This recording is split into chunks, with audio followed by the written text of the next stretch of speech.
Good morning बच्चों।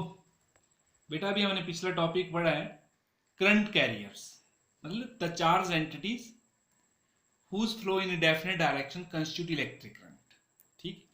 अब जो चार्ज एंटिटी है इलेक्ट्रॉन्स आयंस, जब वो एक डेफिनेट डायरेक्शन में फ्लो करते हैं बेटा, दे कंस्टिट्यूट इलेक्ट्रिक करंट। लेकिन वो कब फ्लो करते हैं? हमें पता है बेटा चार्ज कहां से कहां फ्लो करते हैं, from a body which is at higher potential energy to the body which is at lower potential energy. ठीक है। और कब तक फ्लो करेंगे? जब तक दोनों का पोटेंशियल सेम नहीं हो जाता। जैसे बेटा मान लो ये दो कंडक्टर्स हैं, एक ये कंडक्टर है, एक ये कंडक्टर है। मान लो ये कंडक्टर इसको चार्ज दिए हाई पोटेंशियल पे और ये मान लो लो पोटेंशियल पे। अभी ठीक है, तो इनमें चार्ज फ्लो करेगा? अभी नहीं फ्लो करेगा, क्योंकि बीच में क्या है बेटा, इंसुलेटिंग मीडियम है। मान लो हमने इन दो कंडक्टर्स को कंडक्टिंग वायर से जोड़ दिया, मान लो, तो चार्ज कहां से कहां फ्लो करेगा? From a body which is higher potential to the body which is at lower potential. ठीक है। और कब तक? जब तक दोनों का पोटेंशियल सेम नहीं हो जाता। ठीक। वैसे तो बेटा आपने अभी याद रखना है, from charge flows from the body which is at higher potential energy to the body which is at low potential energy. ठीक है। और कब तक? जब तक दोनों का पोटेंशियल सेम नहीं हो जाता तब तक फ्लो करेगा बेटा। और जैसे दोनों का पोटेंशियल सेम हो गया तो फ्लो ऑफ चार्ज क्या हो गया बेटा? स्टॉप। तो स्टॉप हो जाएगा, तो चार्ज फ्लो नहीं करेगा। तो जो करंट हुआ, जब चार्जेस फ्लो किए थोड़े से टाइम के लिए फ्लो किए, और उसके बाद जैसे पोटेंशियल सेम हुआ तो चार्जेस की मूवमेंट खत्म हो गई, तो करंट भी स्टॉप हो गया। तो जो करंट थोड़े से टाइम के लिए फ्लो करता है उसको बोलते हैं हम ट्रांजिएंट करंट। ट्रांजिएंट करंट है तो वो डायरेक्ट करंट है, क्योंकि यहां पर करंट एक ही डायरेक्शन फ्लो कर रहा है, ट्रांजिएंट करंट। अगर हम इन दो कंडक्टर के बीच में, दो पॉइंट के बीच में एक कंटिन्यूसली इन दोनों के बीच उसको हम अगर ऐसी अरेंजमेंट तैयार करें कि ये है कंडक्टर, ये हमेशा हाई पोटेंशियल पे रहेगा और ये लो पे रहेगा, तो यहां से क्या होगा बेटा? चार्ज कंटिन्यूसली यहां से यहां फ्लो करता जाएगा continuously, from body which is at higher potential energy to the body which is at lower potential energy. ठीक है। जो पॉजिटिव चार्ज होता है बेटा वो high potential to low potential move करता है, और जो नेगेटिव चार्ज होता है वो low potential to high potential. लेकिन हाँ ध्यान देना, अगर हम एनर्जी बोलते हैं तो जो चाहे पॉजिटिव चार्ज हो चाहे नेगेटिव चार्ज हो, they always flow from higher potential energy to low potential energy. इसको मैं बाद में एक्सप्लेन करूंगा। क्लियर? अभी तो सिंपली आपने याद रखना है बेटा, चार्ज कहां से कहां फ्लो करते हैं? Higher potential energy to lower potential energy. और जो पॉजिटिव चार्ज है वो high potential to low potential, और नेगेटिव चार्ज तो high potential energy to low potential energy. लेकिन अगर हम पोटेंशियल बोलेंगे तो low potential to high potential. फिलहाल ये याद रखना है, क्यों वो मैं अभी एक्सप्लेन करूंगा थोड़ी देर में। अब बेटा ध्यान देना, जब चार्ज एक डेफिनेट डायरेक्शन में फ्लो करेगा, वही high potential energy to lower potential energy, तो वो कंस्टिट्यूट करे इलेक्ट्रिक करंट। अब ध्यान देना, जैसे मान लो ये कोई अरेंजमेंट है, ये बल्ब है मान लो, ठीक है, ये वायर के साथ जोड़ दिया हमने, यहाँ पर ये प्लग है, ठीक है, ये वायर। तो अगर हम इन दो वायर को डायरेक्टली कनेक्ट कर दें तो बल्ब ग्लो करेगा? नहीं ग्लो करेगा बेटा, क्योंकि इसमें कोई भी इन दोनों पॉइंट के बीच में कोई पोटेंशियल डिफरेंस नहीं है। तो इसके लिए हम यहाँ पर क्या यूज करते हैं बेटा? सेल यूज करते हैं। ठीक है। ठीक। तो एक टर्मिनल को यहाँ जोड़ेंगे, एक तो हम यहाँ पर, तो बल्ब क्या करेगा बेटा? ग्लो करेगा। अब ध्यान दो, मान लो ये वाला हाई पोटेंशियल पे, मैं यहाँ हाई पोटेंशियल, और ये इसको हम पॉजिटिव चार्ज, पॉजिटिव बोलते हैं इसको, नेगेटिव, और ये क्या है बेटा? Low potential. तो ये ध्यान देना, अब जो चार्ज होगा कहां से कहां, जब अब इस वायर में इन दो पॉइंट के बीच में पोटेंशियल डिफरेंस सेटअप हो गया। अभी दो, जैसे इन दो वायर को कनेक्ट करते हैं तो इन दो वायर के पोटेंशियल डिफरेंस, चार्ज फ्लो करेगा बेटा यहाँ higher potential energy to lower potential energy, और उसकी वजह से इसमें क्या फ्लो करेगा बेटा? करंट फ्लो करेगा और बल्ब ग्लो करेगा। अब ध्यान दो बेटा, जैसे मान लो अब चार्ज जो high potential energy to low potential energy move कर रहे हैं, लेकिन अब ध्यान दो जब यहां पे आ गया चार्ज, तो अब यहां से अब जब एक क्लोज सर्किट में चार्ज फ्लो करेगा तो चार्ज एक कंप्लीट सर्कल कंप्लीट कर, जहां से चला वहीं पे आएगा। तो जैसे यहां से हाई पोटेंशियल से चला लो में, तो अब इसके अंदर कहां जाएगा बेटा? Low potential energy to high potential energy move करेगा। ठीक है। अब और जैसे क्या बोलते हैं, हमें पता है बेटा जो हीट होती है वो कहां से फ्लो करती है? High from a body which is at high temperature to the body which is at low temperature. लेकिन हीट अपने आप लो टेम्परेचर वाली बॉडी से हाई टेम्परेचर वाली बॉडी में फ्लो नहीं करती है, उसके लिए हमें एक्सटर्नली वर्क करना पड़ता है, जैसे रेफ्रिजरेटर में। ठीक है, बाहर से ये एक्सटर्नली वर्क करना पड़ता है। वैसे ही बेटा यहाँ पर जब charge high potential to low potential move करेगा, उसके बाद जब एक कंप्लीट सर्किट में मूव करेगा, क्लोज सर्किट में, तो वो कहां से कहां मूव करेगा फिर, यहां से यहां पर low potential energy to high potential energy.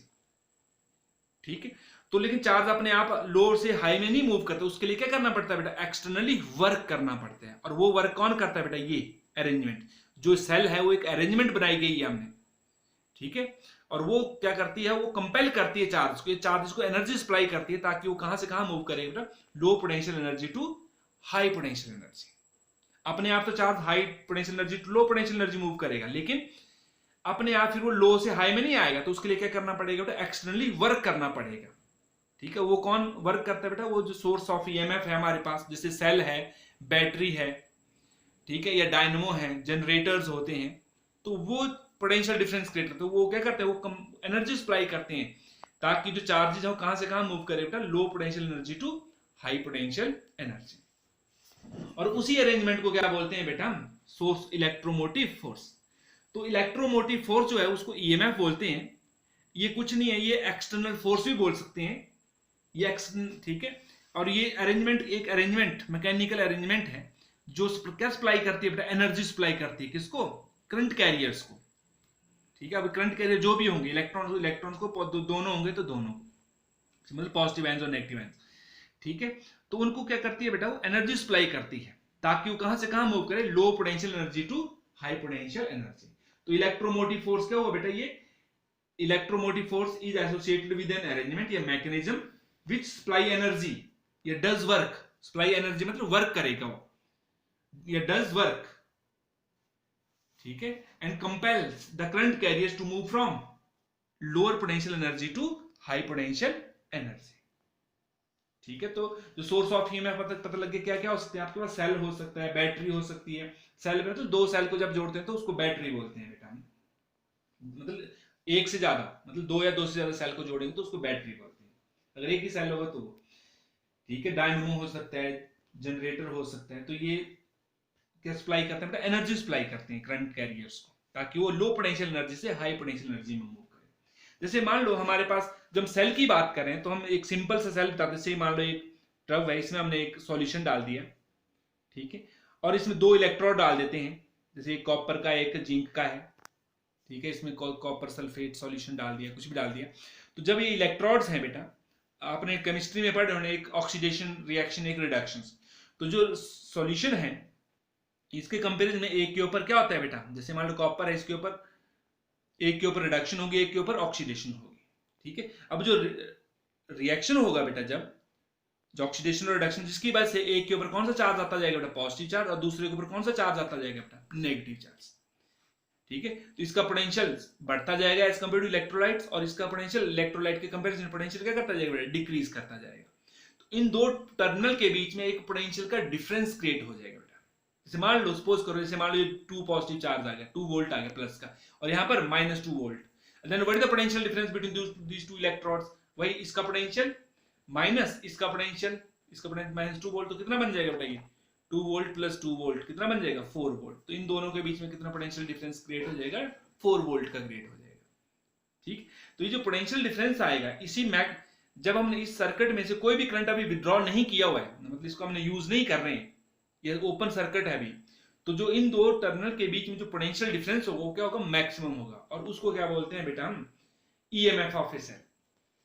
ठीक है, तो ईएमएफ ऑफ सेल को हम कैसे डिफाइन कर सकते हैं, it is the maximum potential difference between the two electrodes of a cell when no current is drawn from the cell, जब सेल में से हमने कोई भी करंट विड्रॉ नहीं किया, या cell is in the open circuit. तो समझ लेना, पता लगे बेटा, इलेक्ट्रोमोटिव फोर्स एक अरेंजमेंट तैयार की, जो सेल है ये क्या एक अरेंजमेंट है, मैकेनिज्म है। ठीक है, जब हम यहाँ पर कोई इस सेल से कोई बल्ब, जैसे यहाँ पर बल्ब जोड़ दिया यहाँ पर, तो बल्ब क्या करेगा, ग्लो करेगा।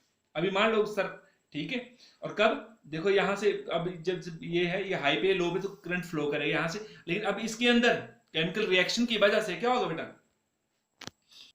जो चार्ज है वो कहां से कहां मूव करेगा बेटा, low potential energy to high potential energy, और बाहर आउटसाइड द सर्किट ये जो सेल के बाहर कैसे मूव करे, high potential energy to low potential energy, और inside the cell low potential energy to high potential energy, ठीक है, ड्यू टू केमिकल रिएक्शंस की वजह से होता है बेटा ये। तो इस अरेंजमेंट को क्या बोलते हैं हम, ईएमएफ, मतलब सोर्स ऑफ ईएमएफ है। तो सोर्स ऑफ ईएमएफ क्या हो बेटा, एक अरेंजमेंट होगी जो सप्लाई करती है एनर्जी, डज वर्क, ठीक है, टू कंपेल द, तो क्या करता है, जिसकी वजह से क्या चार्जेस का कहां से कहां मूव करें, due to which the charge move from lower potential energy to high potential energy. या फिर हम सिंपली क्या बोलते हैं, EMF of cell is the maximum potential difference between the two electrodes of a cell when no current is drawn from the cell. ये cell is an open circuit.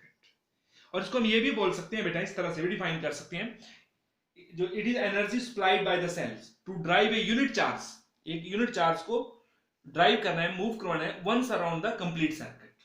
तो जो energy होगी उसको क्या बोलेंगे बेटा, ईएमएफ ऑफ द सेल।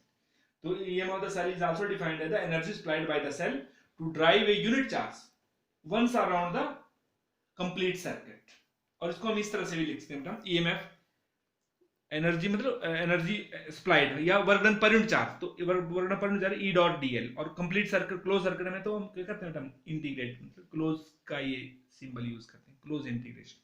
तो ये है ई डॉट डीएल का और क्लोज इंटीग्रेशन। तो यही है बेटा, energy supplied by the cell to drive a unit charge, वो भी कौन सा, unit positive charge, once around the complete circuit, ठीक है। अब ध्यान दो बेटा, अब जो ईएमएफ है, EMF is the maximum potential difference between the two electrodes of cell. तो what are the unit of electromotive force? तो इलेक्ट्रोमोटिव फोर्स, ये फोर्स के यूनिट नहीं आएंगे पे न्यूटन, नहीं। तो ये क्या है electromotive force, it is the maximum potential difference. अब आपको पता है पोटेंशियल डिफरेंस के यूनिट क्या होते हैं बेटा, वोल्ट। तो पता लग गया ईएमएफ ऑफ द सेल के यूनिट क्या होंगे बेटा, वोल्ट। अब इसको जब ईएमएफ को 1 वोल्ट कब बोलेंगे, वही कि EMF of the cell is set to 1 volt if 1 joule of energy supplied to move a 1 coulomb of the charge once around the complete circuit, ठीक है। वो एक कंप्लीट सर्किट में मूव करने के लिए, क्लोज सर्किट में मूव करने के लिए, एक राउंड के लिए, जो अगर 1 कूलम चार्ज के लिए 1 जूल वर्क होता है, तो उसको उस ईएमएफ को क्या बोलेंगे बेटा, हम 1 वोल्ट बोलेंगे। और जो ईएमएफ है बेटा सेल की जो ईएमएफ होती है कि उसका मैग्नीट्यूड कितना, वो डिपेंड करता है बेटा nature of electrodes, in electrodes का नेचर कैसा है, और नेचर ऑफ इलेक्ट्रोलाइट, जो अंदर जो सॉल्यूशन यूज किया हमने इलेक्ट्रोलाइटिक सॉल्यूशन, वो उसका नेचर कैसा है, और उसकी कंसेंट्रेशन कैसी है, ठीक है, डाइल्यूटेड है या कितना कंसेंट्रेटेड है। तो उसकी कंसेंट्रेशन मतलब नेचर ऑफ इलेक्ट्रोड्स और जो इलेक्ट्रोलाइट है उसके नेचर और उसकी कंसेंट्रेशन के ऊपर डिपेंड करता है, nature and concentration of electrolyte, और साथ में टेम्परेचर कितना है। क्लियर हो गया। तो EMF of the cell depends upon nature of electrodes, nature and concentration of electrolytes, जो यहाँ पर है, एंड साथ में एंड इट्स टेम्परेचर, और उसका टेम्परेचर कितना है। क्लियर। तो ये था बेटा इलेक्ट्रोमोटिव फोर्स।